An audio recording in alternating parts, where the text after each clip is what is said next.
the New World Order at the UN has got to be strengthened, given more military, more money, and so forth. All they're fighting about is who is going to be in the best jobs there. That's all. So the bigger threat to me sounds like Fabianism because of its stealth qualities. I would say in the Western world it is a bigger threat because the Fabians specialize in countries which have a developed parliamentary system where people are used to voting in their own dictators, you know. I say that advisedly. They got used to that. But the Leninists seem to specialize in countries where self-rule is not generally expected. In other words, third world countries and backward countries where people are quite used to dictatorships, open and above board dictatorships. They wouldn't know what to do with a vote anyway because it's not part of their culture. It'll take a long time before they get there. So where there are parliamentary structures in place and people are used to going and voting for things, that's where you find Fabianism coming to the front because that's ready-made for their strategy. But where violent revolution and blood in the streets and overthrowing a hated regime is the method of bringing about political change, as in Africa, Asia, many countries in South America, that's where Leninism comes to its front. And these are the two factions that dominate the world today. You must understand that reality. Fabianism is not some secretive, esoteric order. This is very much an open conspiracy, as H.G. Wells called it, and evidence of this ideology is everywhere in society today. There is a lot of diversity in political thought among the Fabians. We touched on this at the very beginning of the show. But for most of them, it's not really about Marxist ideals as much as it is about control and the removal of threat. Some of the Fabians are very honest about what they're trying to do. A good example of that is George Bernard Shaw. At the very beginning of the show today, I played a 5 or 6 second clip of a man, sounded probably like it came from some old horror movie. And he said, "I don't want to punish anybody, but there are an extraordinary number of people whom I want to kill." That was Shaw. Here is the context. I don't want to punish anybody, but there are an extraordinary number of people whom I want to kill. I think it would be a good thing to make everybody come before a properly appointed board, just as he might come before the income tax commissioner, and say every 5 years or every 7 years, just put him there and say, "Sir or Madam, now will you be kind enough to justify your existence? If you're not producing as much as you consume, or perhaps a little more, then clearly we cannot use the big organization of our society for the purpose of keeping you alive, because your life does not benefit us, and it can't be of very much use to yourself." You see, just like the ordinary people that you might interact with, they could be Republicans, they could be Democrats, they tell you stories. And really, what they're doing is telling themselves a story out loud about why the status quo needs to be maintained, why the existing power structure, the existing system is good. But they do it by defending a political belief system to which they attach these incredibly grandiose ideas and visions for the future. Those who've accepted a more maternal authoritarianism will talk about saving the planet. That's the big one right now. Maybe the elimination of poverty and hunger as well. Those who have accepted a more paternal form of authoritarianism will still talk about it in a benevolent way, often something like bringing democracy to the people of the Middle East. And when I hear people telling themselves these kinds of stories about why they support one or the other, maternal or paternal forms of authoritarianism, which is fine as long as you accept one of them, I hear a trickle-down of the kinds of stories the Fabians have been telling themselves for more than a century. These people, but more importantly, these ideas that have incredible influence over all levels of education, in the United States and around the world, all forms of media in the United States and around the world, and thus have a dramatic impact on culture. You know, they believe a lot of the same things were within their power. And that's why their power was justified. People like George Bernard Shaw were convinced that overpopulation was this terrible, terrible problem, particularly because the unfit, the genetically less desirable, were swamping the good genetic types. In the late 19th century, there are almost the cream of British intelligentsia embracing eugenics well into the early 20th century, saying that thousands, millions had to be marched off into gas chambers and liquidated. George Bernard Shaw has this great line where he says, you know, we should do it while playing lovely classical music as we march them into the gas chambers. The idea, a lot of people seem to think that this concept of the gas chamber as a tool of social policy was invented by the Nazis. It wasn't. It was, you know, and I mean this in the most disgusting, evil way, it was perfected by the Nazis.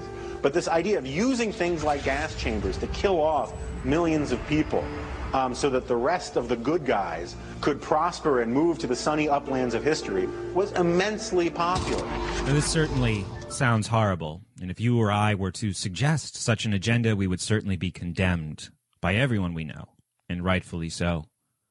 But see, you have to understand the thinking of people like Shaw and the Fabians. They, in their minds, they had taken on the responsibility of stewardship, not just the human race, not just the future of human civilization, but the planet Earth itself. But this stewardship was not just about simple caretaking. This was about forcing evolution. Evolution of the entire species towards what they like to call social efficiency. And in the context of that responsibility, well, a little program of eugenics here and there to ensure good breeding. You know, now science has replaced mystical rationalizations for these kinds of things. Small price to pay. Small price to pay for a better world. Because isn't that what we're all striving for? Is anyone going to really argue against that? The emergence of a better world. There's the irrelevant conclusion, the dangling bait conclusion that swings down in front of agendas that benefit a very small group of people. Agendas that are forwarded and rationalized either by mysticism or pseudoscience.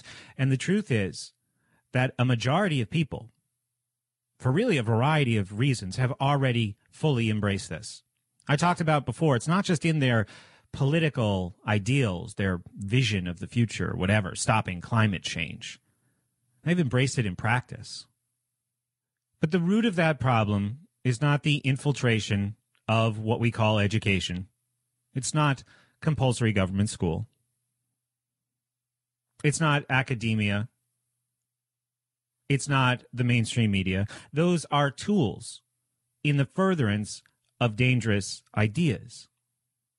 And when those tools can carry these ideas undetected, disguised as information or news or a public service, well, we can quickly see how a small mystic death cult can turn into a very large mystic death cult.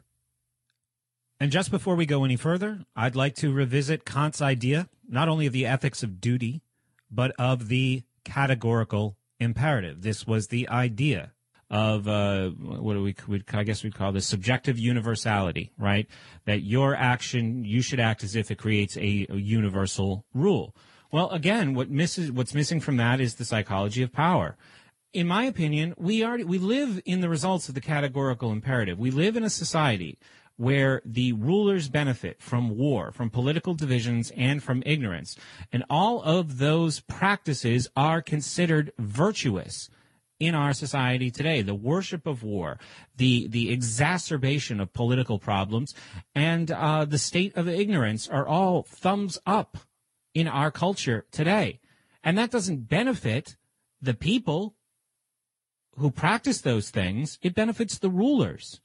But those desirable actions and beliefs have been universalized gradually, slowly, over time. I mean, let's look at war, right? In college, I lived with 3 other guys, and just in a span of a year, 2 of them died in car accidents. So, I mean, I had to go through the funeral, the grieving with their parents involved, their families involved, all of our friends. It was a very, very difficult thing, but they both died in car accidents, and nobody tried to glamorize or memorialize car accidents. In other words, there's so many potential causes of death, and the only one that's ever glamorized is war. Nobody glamorizes car accidents. Nobody glamorizes cancer. Nobody glamorizes heart disease.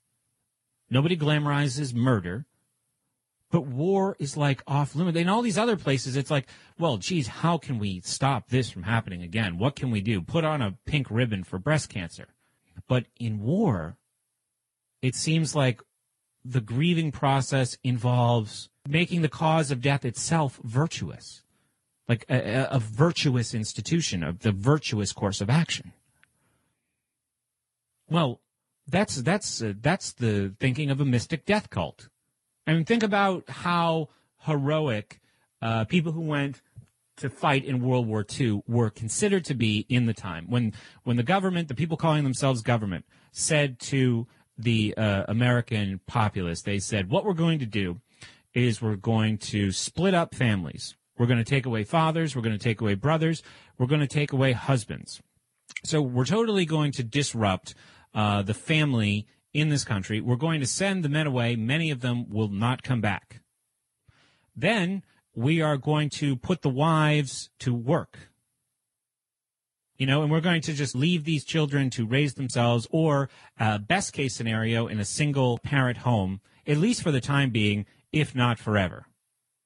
And we're going to take your husbands, we're going to take your brothers, we're going to take your fathers, and we're going to send them to another country to kill other people's husbands, fathers, and brothers who have fallen for the same propaganda that we've inflicted on you. And the people had a parade and cheered and rallied behind the people who did this, the people who made that decision. And ex post facto made it heroic, right? Like, they died for your freedom. Now, they died because somebody put their name in a hat, essentially, pulled that name, pulled that number, gave them a costume, said, you're going to go here, someone's going to give you a uniform and a gun, and we're going to point in a direction, and you're going to shoot in that direction. Other people's husbands, other people's children, other people's fathers and brothers. And that was virtuous. That is not a process that people would naturally arrive at. When it's described in objective terms, it's sickening. Political division, right? Virtuous political action for the right and the left, for the Republicans and the Democrats, requires some hatred, some anger, some fantasy of aggression against some other group. The divide and conquer. People are perfectly happy to be divided. And the divisions grow wider and wider and wider, and more vitriolic year after year. Do I even need to mention ignorance? People are thrilled with their ignorance. They love their ignorance. They're annoyed by somebody who wants to talk about something important. All of these things, the love of war, the political divisions, the ignorance, they are destructive to the individuals who embrace them. And I think that is totally the result of this trickle-down ethics. What is beneficial for those in power becomes the universalizable practice. This next transition in this show is quick and relatively simple, but it's very important. So I'm going to do it slowly with extra emphasis. In John Taylor Gatto's book, The Underground History of American Education, section 115 on page 183, the title is The Open Conspiracy. And I just want to read you 2 paragraphs of this. When I speak of Fabianism, or any particular Fabians, actual or virtual, like Carl Lewin, once the head of Britain's Psychological Warfare Bureau, or R.D. Laing, once staff psychologist at the Tavistock Institute, I have no interest in mounting a polemic